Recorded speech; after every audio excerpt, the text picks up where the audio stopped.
Bunso, good evening. Uy, luya naman, good evening. Okay. Ang aking mensahe is inspirational. I hope na ma-inspired mo karong gabi. But first of all, I congratulate all the newly inducted member. Please stand up to be recognized. Mga kuya, ang ate, na mga newly inducted, ayan, palakpakan natin sila. Welcome to the fraternity. Sige, kunin mo yung kuya. O, mga kuya na yun, wala na sir, ha? O, tiging kong kanina. And also to the bago pong mga officers of inducted officers of Royal Davao Elite Prestige Eagles Club. Royal Davao lang ba yun? Okay, Royal Davao. Congratulations. Yan inyong tawagin nito, ang inyong pagiging officers, no? It's only a title but may corresponding responsibility yan. Especially to our newly inducted president. Kuya, yan, si Kuya Alve, no? Kaya ganina giampuan yung kanamo dito kay lisod kaya ni Presidente. Ingana na siya, Kuya, no? So ngayon, I have a story para ma-inspire mo. Katawa na sila, okay, magwali na daw ko. Tinoon ni siya, no? In Luke 10, verse 30 magsimula, okay? Naisa ka tao. Kinitawanan nani kwarta, no? Paingon siya sa kasabot ba tanan Bisaya? Okay. Sayo na nako para dali lang, no? Paingon siya sa Samaria, Jerusalem going to Jericho.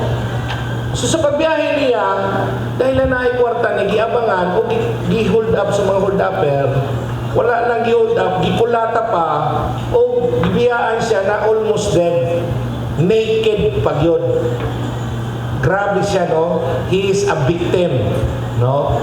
And now, nainiyaging pare. Pare yun. With a title, ha?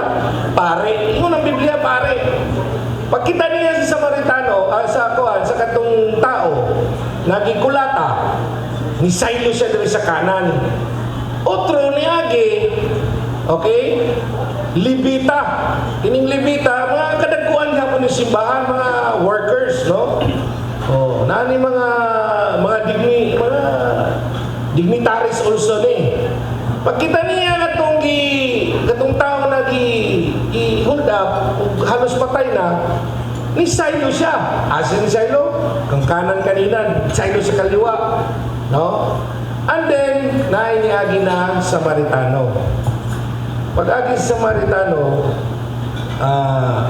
Dusyante man nakita niya, ug naluoy siya. Ang iyang gibuhat, gitabangan niya, no? Kung unsay naa sa iya, gibubuhan niya oil, gibubuhan alcohol una para ma-disinfect. Okay? Tapos oil, tapos i-bandage niya. Tapos gidala niya, gisakay niya sa iyang donkey o kaya animals na iyang gidala, kabayo ba to? Pero usually donkey raman na, no? So gidala niya sa Sunny Point Hotel. Wala po, no? Ano ba? Para mabila Sunny Point. Actually, hindi kaya sabi sa hotel daw, in, no? Something, yung pero Sunny Point Hotel, atuwa na. And then, stay niya dito, and then the following day, okay, iyang ingnan tong caretaker na ito yung bayad, ito yung extra na bayad kasi in case na dili pa siya makarecover o please take care kay napa siya lakaon pero balikan niya kung naikulang bayaran niya. So karon what is the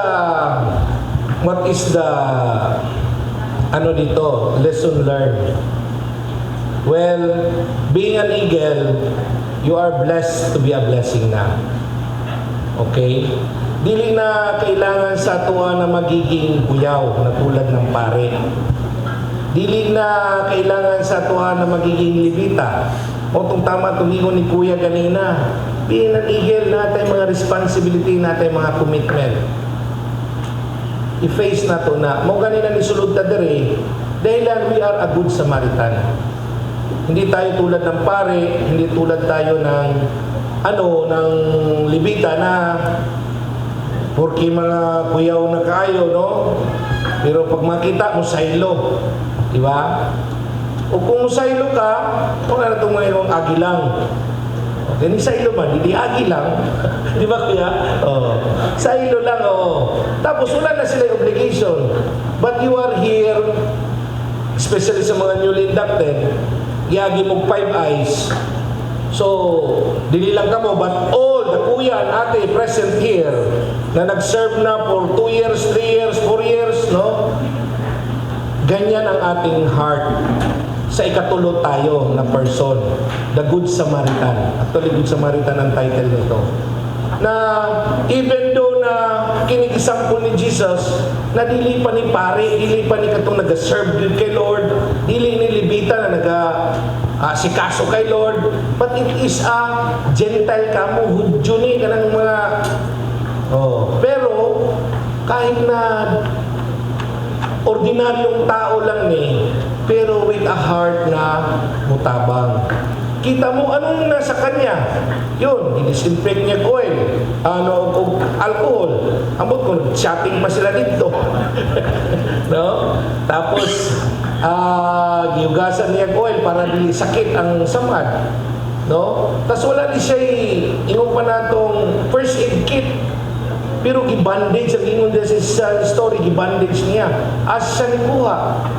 Siyempre, sa iyang kaugalingong kuhan siguro, damit, iyang ipunit, iasikaso niya, down to earth, no? Dili basta-basta mamutabang ani. And, diri sa mundong ito, ang daming broken people. Ang daming mga ganito na mga anong tawag nito? Mga biktima ng mga karahasan, no? Mga broken na kailangan natin i-bandage. Kailangan natin tulungan. Kailangan natin i-lift up. Kung sa pa yung klaseng ibuhat niya, gisakay pa niya sa sakyanan niya. No? O kung nakasakay na to, naglakaw na siya. So, ganun talaga yung service talaga. No? So, being an eagle, no? We have a heart like this, a good Samaritan. Kaya kayo nandito. And it's an opportunity and privilege also sa atin because we are only pasbayers here in this world. Ano bang purpose natin dito? Magpakayaman at saka magpakasarap? No. We have also a purpose to other people, especially to your brother eagles and to the community. Diba? Mo man ang atuang motto diri, no? That we are being an eagle, we are committed to serve to the country, people, and its community. Mo na siya karon na gayon, especially sa mga bagong inductees, ingat-ingat po